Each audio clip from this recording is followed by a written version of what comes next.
નમસ્કાર સ્પર્ધાર્થી મિત્રો, સ્વાગત છે આપનું આજના લેક્ચરમાં।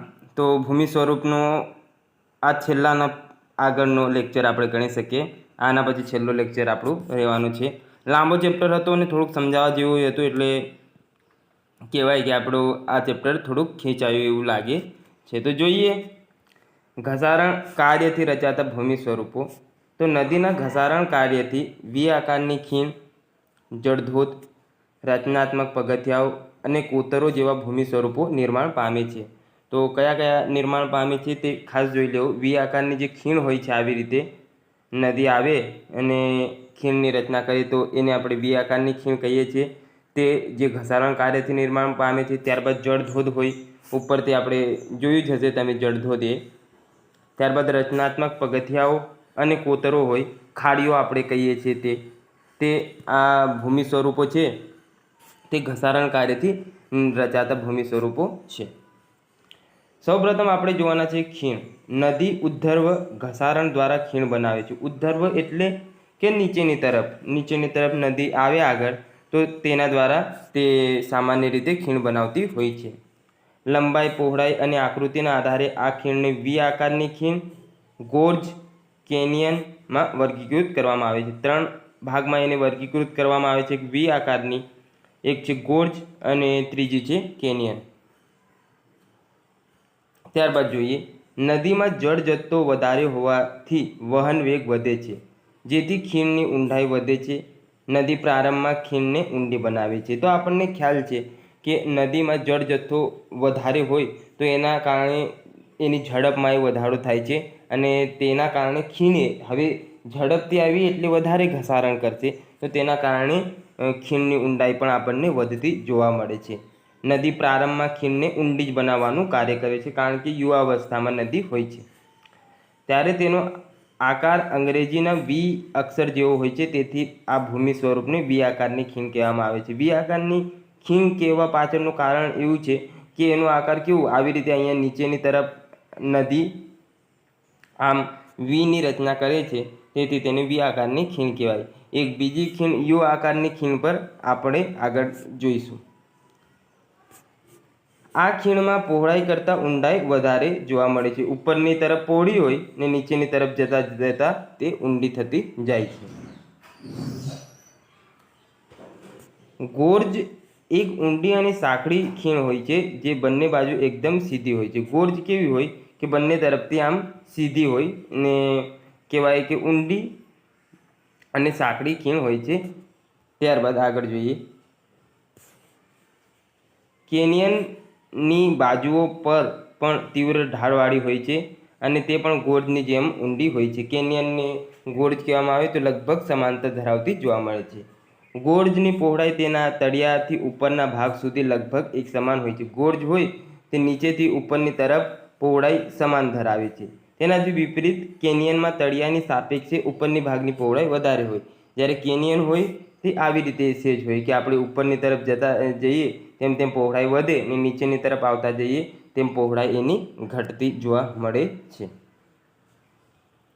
વાસ્તવમાં કેનિયન એ ગોર્જનું જ એક બીજું સ્વરૂપ છે। ખીણનો પ્રકાર, ખડકોના પ્રકાર અને સંચયન પર આધારિત હોય છે। કેનિયન અને ગોર્જ લગભગ એક જ સમાંતર ધરાવે છે, પરંતુ આ તો તેમાં આવેલા ખડકોના આધારે તેમના અલગ અલગ નામ પાડેલા અહીંયા આપણને જોવા મળે છે। જેમ કે કેનિયનનું નિર્માણ પ્રસ્તર ખડકોના ક્ષિતિજ ખવાણ દ્વારા થાય છે, તથા ગોર્જનું નિર્માણ કઠોર ખડકો દ્વારા થાય છે। જે કેનિયન હોય તેનું નિર્માણ જે પ્રસ્તર એકબીજાના પર સ્તર ગોઠવીને જે ખડકો બનેલા હોય છે તેમના દ્વારા થતું જોવા મળે છે, જ્યારે જે ગોર્જનું નિર્માણ હોય છે તે આપણે કઠોર ખડકો હોય તેના દ્વારા થતું જોવા મળે છે। હિમાલય પર્વતમાળામાં સિંધુ અને સતલજ નદીઓમાં ગોર્જ જાણીતા છે, તથા તમિલનાડુના હોગેનેકલની નજીક ગોર્જના રૂપમાં કાવેરી નદીની ઘાટી જાણીતી છે। તો આ ઉદાહરણો છે તે થોડા યાદ રાખી લેવા। ત્યારબાદ ઉત્તર અમેરિકામાં કોલોરાડો નદીએ આવી ઊંડી ખીણ રચી છે, જે ગ્રાન્ડ કેનિયન તરીકે વિશ્વ પ્રસિદ્ધ છે। તો ગ્રાન્ડ કેનિયન ખીણ ક્યાં આવેલી છે? તો ઉત્તર અમેરિકાના કોલોરાડો નદીમાં આ ખીણની આપણને એમના દ્વારા રચના થયેલ જોવા મળે છે। નદીની યુવાવસ્થામાં આ પ્રકારના ભૂમિ સ્વરૂપ બનાવવાની ક્રિયા વધુ જોવા મળે છે. સામાન્ય રીતે ખીણનું નિર્માણ ક્યારે થાય? નદી યુવાવસ્થામાં હોય ત્યારે. કારણ કે વૃદ્ધાવસ્થામાં અથવા પ્રૌઢ અવસ્થામાં તો તે પ્રૌઢ અવસ્થામાં સમતલ ભૂમિ બનાવે અને ત્યારબાદ વૃદ્ધાવસ્થામાં તે દરિયાને મળી જતી હોય છે ને ત્યાં તેનું વેગે ધીમું થઈ જાય. તો આ બધી ધમાચકડી જોવા મળે નદીમાં યુવાવસ્થામાં. આપણે એ બધા ધમાચકડી યુવાવસ્થામાં જ કરતા હોઈએ છીએ. બુઢા થઈ જાય પછીનું તો પછી દેખાશે. એટલે આવું કંઈક આમાં થતું હોય છે. ત્યારબાદ જળકુંડ જોઈએ તો પર્વતીય ક્ષેત્રોમાં નદીના તળિયામાં ઘસારણ પામેલા ખડકોના ટુકડાઓ નાના ખાડાઓમાં ગોળાકાર ઘૂમ્યા કરે અને ધીમે ધીમે આ ખાડાનો આકાર મોટો થતો જાય તેને જળકુંડ કહેવાય. કેવી રીતે હોય કે અહીંયાથી ધારો કે આમ નદી વહીને જાય છે. આપણે આમ નદી લઈએ, ચાલો અહીંયા એક ખાડો આવ્યો, આ ખાડાની અંદર એક પથ્થર પહેરી ગયો. હવે આ નદી જશે તો અહીંયા પાણી પહેરીને નીકળશે એટલે આ પથ્થર વારા ઘરે ત્યાં ઘૂમ્યા કરશે આવી રીતે આમ મોટો થઈ જશે ને કુંડ જેવી રચના અહીંયા આપણને થતી જોવા મળે છે, જેને આપણે જળકુંડ કહેતા હોઈએ છીએ. તો સામાન્ય રીતે રચના આની આમ થતી હોય છે. ત્યારબાદ આગળ જોઈએ તો છે રચનાત્મક પગથિયાઓ, રિવર ટેરેસીસ. તેમાં જોઈએ તો નદીના માર્ગમાં કેટલાક વિશિષ્ટ રચના ધરાવતા ખડકો આવે છે, જેમાં નક્કર અને પોચા ખડકોના આડા સ્તરો એકબીજા પર ક્રમબદ્ધ રીતે ગોઠવાયેલા હોય છે. એ આમ જોવા મળે તો આવી રીતે ખડકો સામાન્ય રીતે ગોઠવાયેલા જોવા મળે તો આપણે એમને પગથિયા કહી દેતા હોઈએ છીએ. આ પગથિયા બે રીતે હોય, ક્રમબદ્ધ અને અક્રમબદ્ધ. આ છે તેવો સામે પણ આકાર હોય, ટૂંકમાં વાવ જેવી રચના થઈ જાય તો તેને ક્રમબદ્ધ કહેવાય, યુગ્મિત કહેવાય. ને આવી રીતે ના હોય ને ઉપર નીચે હોય તો અયુગ્મિત કહેતા હોઈએ છીએ. તો જોઈએ તેમાં આ પ્રકારના બંધારણ ધરાવતા ખડકોનું ઘસારણ જુદા જુદા પ્રમાણમાં થાય છે, જેના લીધે નદી ખીણની બંને બાજુ પગથિયા જેવી રચનાઓ ઉદ્ભવે છે, જેને આપણે શું કહેતા હોઈએ છીએ? રચનાત્મક પગથિયાઓ તરીકે ઓળખવામાં આવે છે. આ રચનાત્મક પગથિયાઓને યુગ્મિત પગથિયાઓ અને અયુગ્મિત પગથિયાઓ એમ બે પ્રકારમાં વર્ગીકૃત કરવામાં આવે છે. તો કેવી રીતે વર્ગીકૃત કરવામાં આવે તે જોઈશું આપણે. સામાન્ય રીતે યુગ્મિત હોય તે સમાન રચના ધરાવતા હોય ને અયુગ્મિત હોય તે અસ્તવ્યસ્ત હોય એવું યાદ રાખવાનું. નદીની બંને તરફ આ પગથિયાઓ સમાન ઊંચાઈવાળા હોય તો આ સ્વરૂપને યુગ્મિત પગથિયાઓ અથવા પેર્ડ ટેરેસીસ કહેવાય છે. જ્યારે નદીની બંને તરફના પગથિયાઓ ઊંચાઈમાં એકબીજા કરતાં અલગ હોય તો તે સ્વરૂપને અયુગ્મિત પગથિયાઓ અનપેર્ડ ટેરેસીસ કહેવામાં આવે છે. સામાન્ય રીતે આ તમે જોઈ શકો છો, અહીંયા આ આમ છે ને સેમ આ તરફે આકાર ધરાવે છે તો આને કહેવાય યુગ્મિત. ને અહીંયા બીજી તરફ તમે જુઓ તો આપણને અયુગ્મિતનું ઉદાહરણ આપેલ છે. અહીંયા સળંગ તો છે પણ આ તરફ ઉપર નીચે થયેલ જોવા મળે, તેને અયુગ્મિત કહેવામાં આવે છે. વોટરફોલ, જળધોધ. નદીનું પાણી તેના માર્ગમાં કોઈ સ્થાને સીધા ઢાળને કારણે નીચે પડે છે ત્યારે તેને આપણે જળધોધ કહેતા હોઈએ છીએ. નિનાઈ ધોધ તે નર્મદા જિલ્લામાં આવેલ છે. તે બધા આવા ઘણા બધા જળધોધ આવેલા છે, તે ઉદાહરણમાં આપણે જોઈશું. જળધોધના ઉદ્ભવ માટે નદી માર્ગમાં સીધો ઢોળાવ હોવો જરૂરી છે. આવી રીતે કંઈ જળધોધ નિર્માણ ના પામે એના માર્ગને આમ ઊંડો ઢાળ હોવું જરૂરી છે, સીધો ઢોળાવો જોઈએ. ઉપરથી જળધોધ પડવાને કારણે જળધોધના તળિયે એક ઊંડા કુંડનું નિર્માણ થાય છે, જેને અવનર્મિત કુંડ તરીકે ઓળખવામાં આવે છે. ઉપરથી પાણી પડે ને એના કારણે એક કુંડનું નિર્માણ થાય તો તેને શું કહેવામાં આવે છે? કે અવનર્મિત કુંડ તરીકે એને ઓળખવામાં આવે છે. વેનેઝુએલામાં આવેલો એન્જલનો ધોધ 979 મીટર એ વિશ્વનો સૌથી ઊંચો ધોધ છે. તો આ યાદ રાખો, વિશ્વનો સૌથી ઊંચો ધોધ કયો છે? તો વેનેઝુએલામાં આવેલો એન્જલનો ધોધ. જ્યારે કર્ણાટકમાં આવેલ કુચીકલનો ધોધ, જેની ઊંચાઈ 455 મીટર છે, એ ભારતનો સૌથી ઊંચો ધોધ છે. ભારતનો સૌથી ઊંચો કયો છે? કુચીકલનો. ને વિશ્વનો સૌથી ઊંચો કહેવામાં આવે તો તે છે વેનેઝુએલાનો ધોધ. ત્યારબાદ કેનેડામાં આવેલ નાયગ્રાનો ધોધ, આફ્રિકામાં ઝામ્બેજી નદીનો વિક્ટોરિયા ધોધ મહત્ત્વના ધોધ છે. તો આ ધોધ થોડા જેટલા યાદ રહે તેટલા યાદ રાખવા. હવે જળધોધ કેવી રીતે હોય છે? તો આવી રીતે આપણે જોઈએ કે અહીંયા નદી દ્વારા આવે, અહીંયા નક્કર ખડક હોય તો નક્કર ખડક પરથી નીચે પાણી પડે, અહીંયા નરમ ખડકો જોવા મળે છે, એક ઘસારણ અહીંયા પામી જાય. આ જુઓ છો તમે નક્કર ખડક જળધોધનું પાછળ ખસવું. શરૂઆતમાં આટલું હતું, ત્યારબાદ અંદરની તરફ પોચા ખડકો ખસી ગયા. આ શું થયું કે ખડકોને આંતરિક ઘસારો લાગ્યો. ખડકનું બહાર નીકળવું અહીંયા જોઈ શકો તમે, આ બહારની તરફ છે. નક્કર ખડકનું તૂટી પડવું, જે આટલો હતો તે અહીંયા આટલો થઈ ગયો. શરૂઆતમાં તો આટલો હતો. ત્યારબાદ અવનિર્મિત કુંડ અહીંયા થાય છે. કાંકરી પથ્થરો અને ખડક તૂટવાથી નિર્માણ આ ને અહીંયા આપણે જોઈએ તો એક કુંડનું નિર્માણ આટલી જગ્યાએ થતું હોય છે. એટલે ટૂંકમાં આકૃતિ છે તે આપણને આમ તો ખ્યાલ જ હોય છે, પણ જોઈ લેવાની, થોડું ઘણું ખ્યાલ આવે તો ઠીક. પરિવહન કાર્ય. નદી એ ઘસારણ કાર્ય બાદ પ્રાપ્ત કરેલ વહન બોજ એક સ્થળેથી બીજા સ્થળે લઈ જવાના કાર્યને પરિવહન કહેવાય. જેવી રીતે આપણે બસમાં બેસીને એક જગ્યાએથી બીજી જગ્યાએ જતા હોઈએ છીએ, એવી રીતે નદી ક્યાંકથી ઘસીને લાવે અને તેને લઈ જવાનું જે કાર્ય હોય તે તેને પરિવહન કાર્ય કહેવામાં આવે છે. ખડકોના ખનિજ દ્રવ્યો પાણીમાં ભળીને ઓગળી જાય છે તથા દ્રાવણ સ્વરૂપે આગળ વધે છે, જ્યારે ખડકોના મોટા ટુકડા નદીના તળિયા સાથે ઘસડાતા જાય છે. નાના ટુકડાઓ હોય ખડકોના તે શું થાય, નદીમાં ઓગળી જાય ને નદીના પ્રવાહ સાથે આગળ વધે, જ્યારે દ્રાવણ બની જાય. જ્યારે મોટા ટુકડાઓ તો એમના એમ રહેવાના, તે પણ નદીના પ્રવાહ સાથે આગળ વધે. ટૂંકમાં એક દ્રાવણ બની જાય, પાણીમાં જ ભેળવાઈ જાય ને એક ઘસાઈને આગળ વધે છે.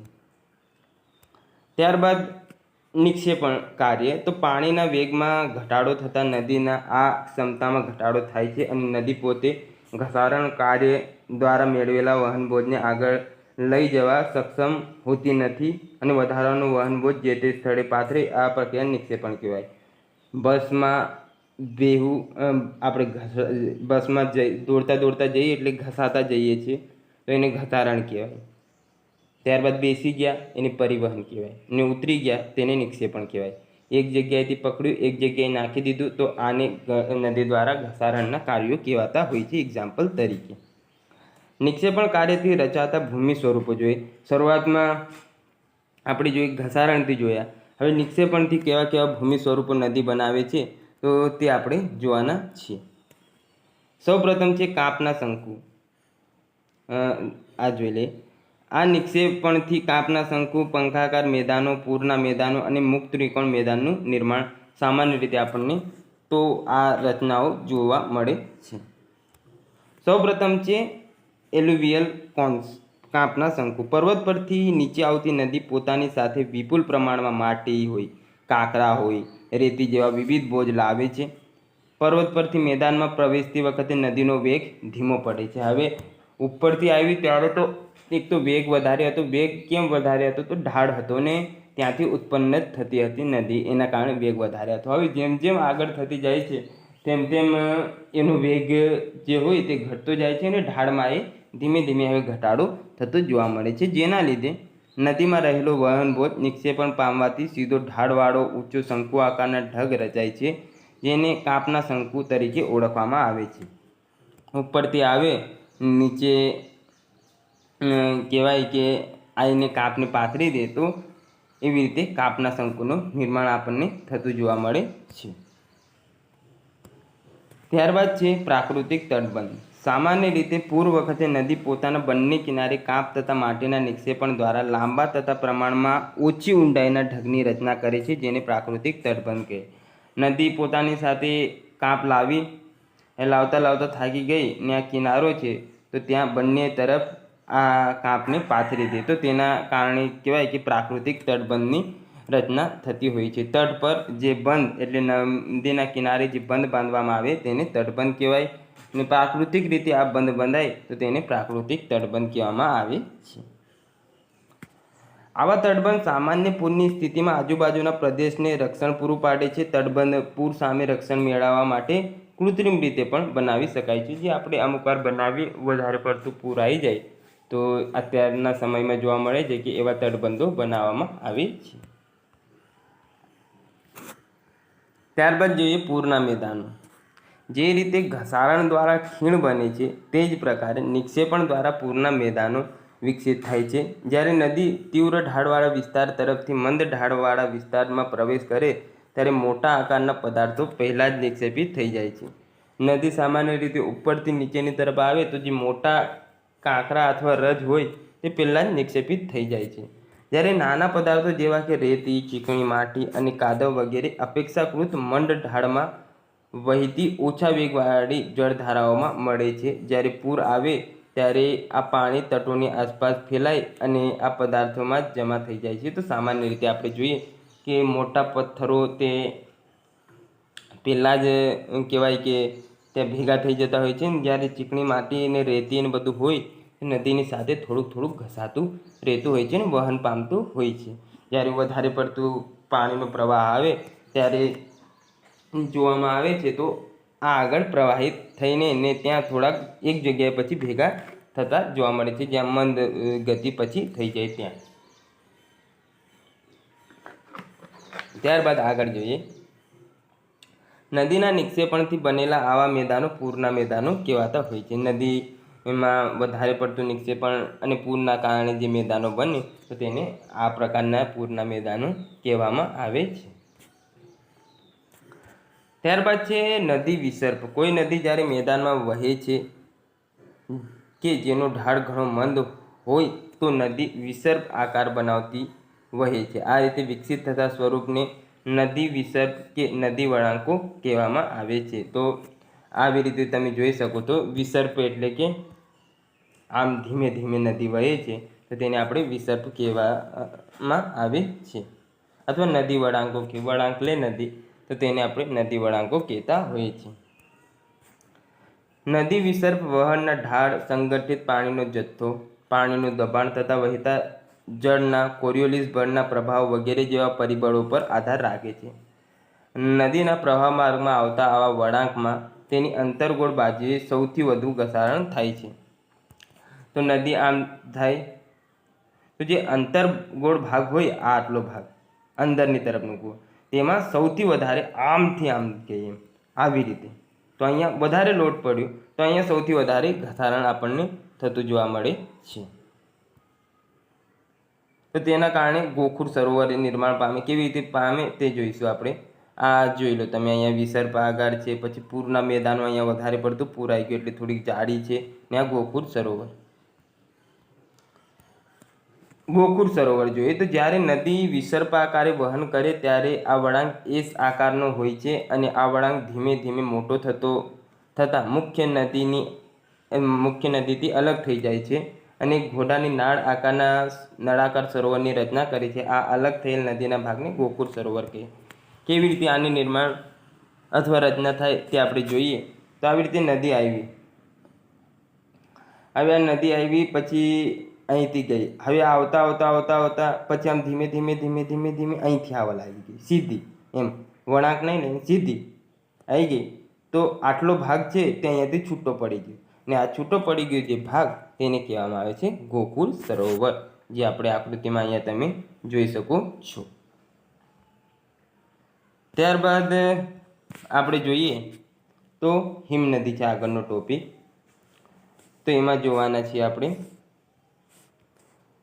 કે ઊંચા અક્ષાંશોમાં આવેલા પ્રદેશોમાં અને ઊંચી પર્વત શ્રેણીઓમાં હિમવર્ષાના કારણે જમા થયેલી હિમ ધીમે ધીમે ઢોળાવ તરફ સરકે આવા હિમના સરકતા જથ્થાને હિમનદી કહેવામાં આવે છે। હિમનદી એટલે બરફ દ્વારા જે નદીનું નિર્માણ થયું હોય તેને આપણે હિમનદી કહેતા હોઈએ છીએ। સામાન્ય રીતે તાપમાનમાં વધારો થાય તો આ હિમનદીનો જે બરફ હોય ગ્લેશિયર તે ધીમે ધીમે નીચેની તરફ ખસતું જોવા મળે છે। આપણે 2013માં ઉત્તરાખંડમાં આવું જ કંઈક ગ્લેશિયર ખસવાની ઘટના બની એવું જાણવા મળે છે। તેમાં જોઈએ ભારતમાં ઘણી હિમનદીઓ છે, જેમાં ભારતની સૌથી લાંબી હિમનદી જોવામાં આવે તો કારાકોરમ પર્વતમાળાની સિયાચીન હિમનદી છે। આ મહત્વનો પ્રશ્ન છે। ભારતની સૌથી મોટી હિમનદી કઈ છે? તો ભારતની સૌથી લાંબી, મોટી નહીં લાંબી હિમનદી તો કારાકોરમ પર્વતમાળાની સિયાચીન હિમનદી છે, જેની લંબાઈ 72 કિલોમીટર છે।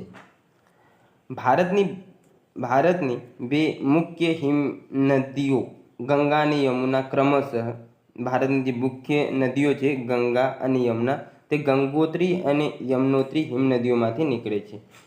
એના જ કારણે એમાં જોવામાં આવે તો બારે માસ પાણીનો જથ્થો રહે છે, કારણ કે વરસાદ પર આધારિત જે પણ નદીઓ હોય તે ચોમાસા પૂરતું જ પાણી ધરાવે, જ્યારે હિમનદીઓ હોય તે બારે માસ એમના બરફ પીગળતા રહે છે. એના કારણે આ નદીઓની રચના થઈ છે ગંગોત્રી યમનોત્રી જે હિમનદીઓમાંથી ગંગા અને યમુનાનો. ત્યારબાદ જોઈએ ઘસારણ કાર્યથી રચાતા ભૂમિ સ્વરૂપો હિમનદીઓ દ્વારા. તો હિમનદીના માર્ગમાં બરફમાં જકડાયેલી સ્થિતિમાં રહેલા ખડકના ટુકડા અથવા અન્ય વહનબોજ ઘસારણ કાર્યમાં મદદરૂપ થાય છે. જે ખડકો હોય અથવા એના ટુકડા જે બરફમાં આચ્છાદિત થઈ ગયા હોય તે ઘસારણ કાર્યમાં કામ લાગતા હોય છે, કારણ કે હિમ તો પીગળી જાય પરંતુ મોટાભાગે આ ખડકો હિમનદીનું ઘસારણ કરતા હોય છે. હિમનદીના ઘસારણથી યુ આકારની ખીણ, લટકતી ખીણ, સર્ક, એરેટ અને ફિયોર્ડ કિનારાની રચના થાય છે. આમાં વધારે પડતો મને કંઈ ખ્યાલ નહીં આવ્યો, પરંતુ આપણે જોઈએ કે શું છે.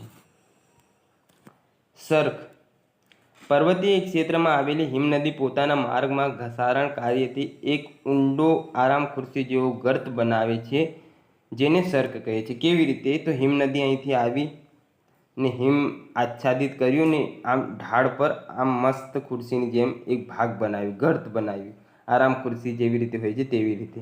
તો તેને આપણે સર્ક કહેતા હોઈએ છીએ. આકૃતિમાં તમે આ સર્કની રચના જોઈ શકો છો. આવા ગર્તમાં હિમ પીગળી જતાં પાણી ભરાઈને સરોવરની રચના થાય છે.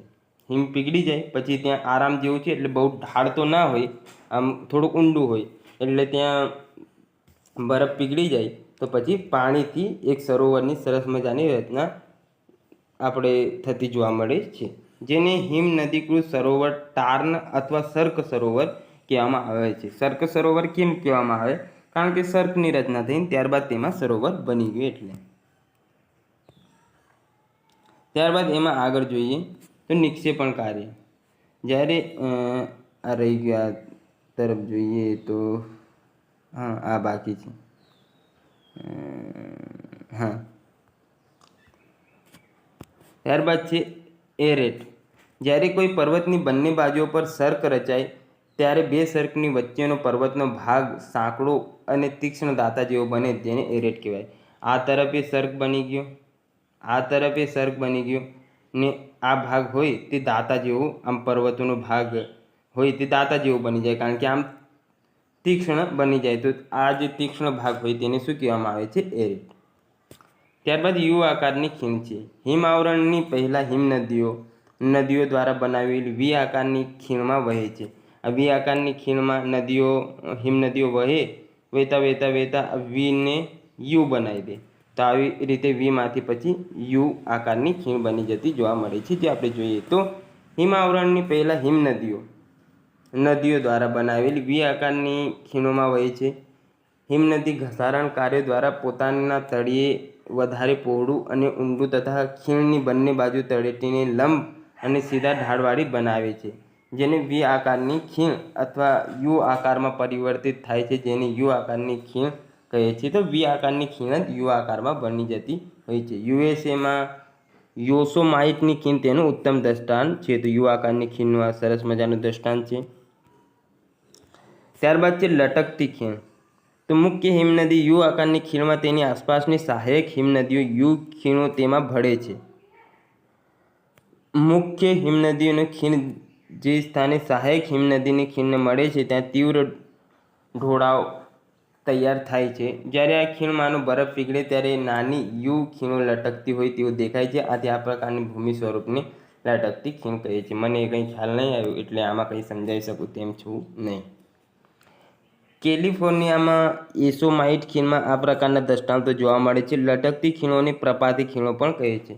તો કઈ ખીણોને પ્રપાતી ખીણો તરીકે પણ ઓળખવામાં આવે છે? તો લટકતી ખીણોને અન્ય નામ જોઈએ તો પ્રપાતી ખીણો પણ કહેવામાં આવે છે. ત્યારબાદ છે નિક્ષેપણ કાર્ય. જ્યારે હિમનદી હિમરેખાને ઓળંગીને નીચે આવે છે ત્યારે તે ઓળંગવા લાગે છે. આથી તેમાં જકડાઈ રહેલું વહન બોજ હિમનદીના માર્ગમાં જુદી જુદી જગ્યાએ પથરાઈ જાય છે. તેને હિમનદીનું નિક્ષેપણ કાર્ય કહે છે. તો જે હિમનદી પણ નિક્ષેપણનું કાર્ય કરે છે. ઓળંગીને આવે ત્યારે તે ઓગળવા લાગે. આથી તેમાં જકડાઈ રહેલ જે વહનબોજ નાના કચરાઓ કંઈ પણ હોય, ખડકો વગેરે ગમે તે ઘસીને લાવી હોય તે ત્યાં નિક્ષેપણ કરી દે છે. તેને હિમનદીકૂદ નિક્ષેપણ કાર્ય કહીએ છીએ. નિક્ષેપણ કાર્યથી રચાવતા ભૂમિ સ્વરૂપો જોઈએ તો એમાં જોઈએ હિમનદીના નિક્ષેપણથી એસ્કર, ડ્રમલિન અને હિમ અસ્માવલી જેવા ભૂમિ સ્વરૂપોની રચના થાય છે. હિમનદી પીગળતા પર્વતીય ક્ષેત્રોમાં આવેલા કોતરોમાં પાણી ભરાઈ જવાથી બનતા સરોવરને ટોર્ન સરોવર કહેવામાં આવે છે. હિમનદી આવી સૌપ્રથમ તો બરફ હતું, પછી ધીમે ધીમે પીગળીને પાણી બની ગયું અને તેના કારણે જે સરોવર કોતરોમાં બને તો તેવા સરોવરને આપણે ટોર્ન સરોવર કહેતા હોઈએ છીએ.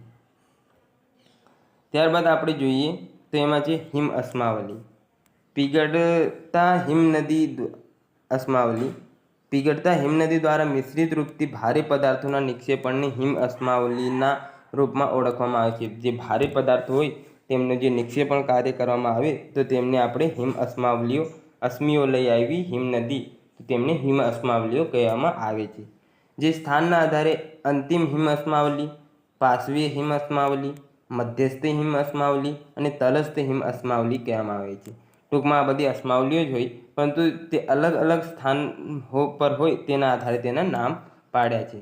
અંતિમ હિમ અસ્માવલી જોઈએ તો હિમનદીના શરૂઆતના ભાગમાં નિક્ષેપિત પદાર્થને અંતિમ હિમ અસ્માવલી કહેવામાં આવે છે.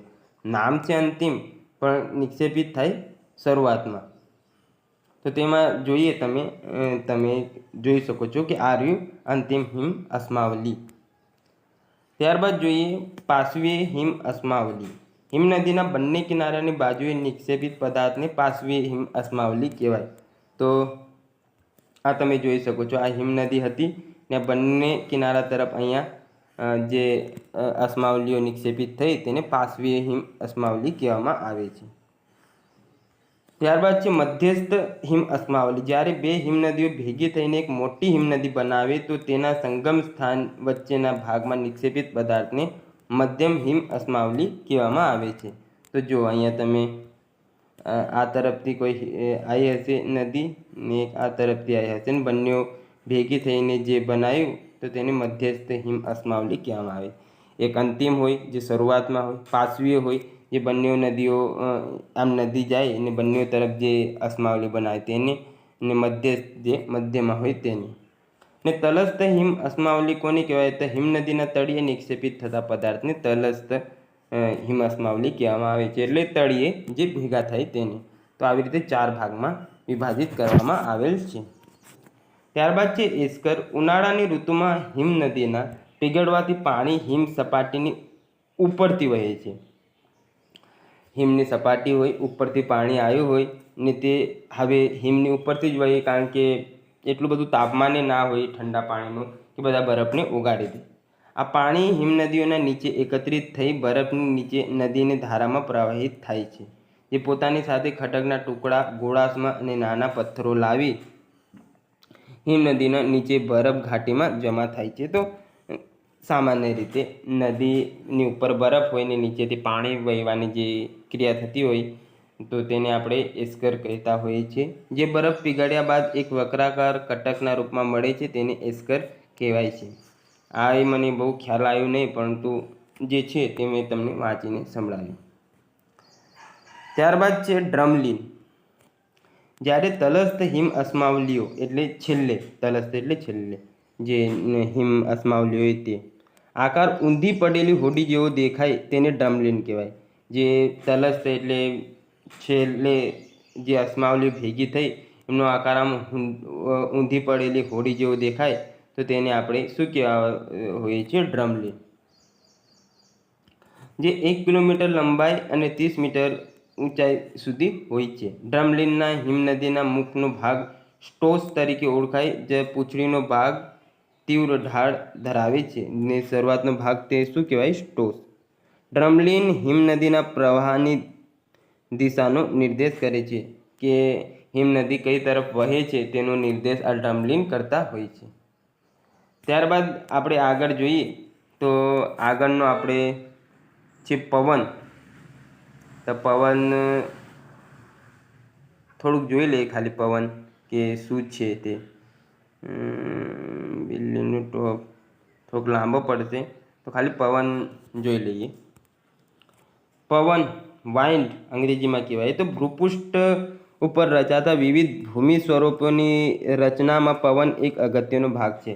પવનને આપણે જોઈએ તો ઘણી રીતે બધા ઝૂંપડાને આ ચોમાસાના પહેલાં તો આપણે જોઈએ વાવાઝોડાઓ બધા આવે તો બધા નળિયા મળિયા ઉડાઈ લઈ જતા હોય છે.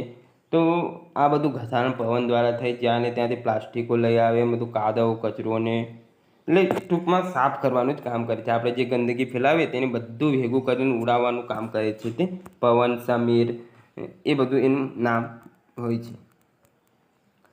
તો જોઈએ કે સૂકા અને અર્ધ સૂકા પ્રદેશોમાં ઊંચું ઉષ્ણ તાપમાન, ઝડપી બાષ્પીભવન, ઓછો વરસાદ અને વનસ્પતિ વગરની જમીનને પરિણામે ખડક સપાટી ખવાણથી નબળી બને છે, જેથી પવનનું કાર્ય આવા પ્રદેશોમાં વધુ સક્રિય અને અસરકારક હોય. સામાન્ય રીતે આ પવન વધારે પડતું ઘસારણ ક્યાં કરે કે સૂકા પવનો હોય ત્યાં બધું સૂકું સૂકું થઈ ગયું હોય, બધા ઝાડવાઓના પર્ણો નબળા પડી ગયા હોય, ઝાડ પડી ગયા હોય.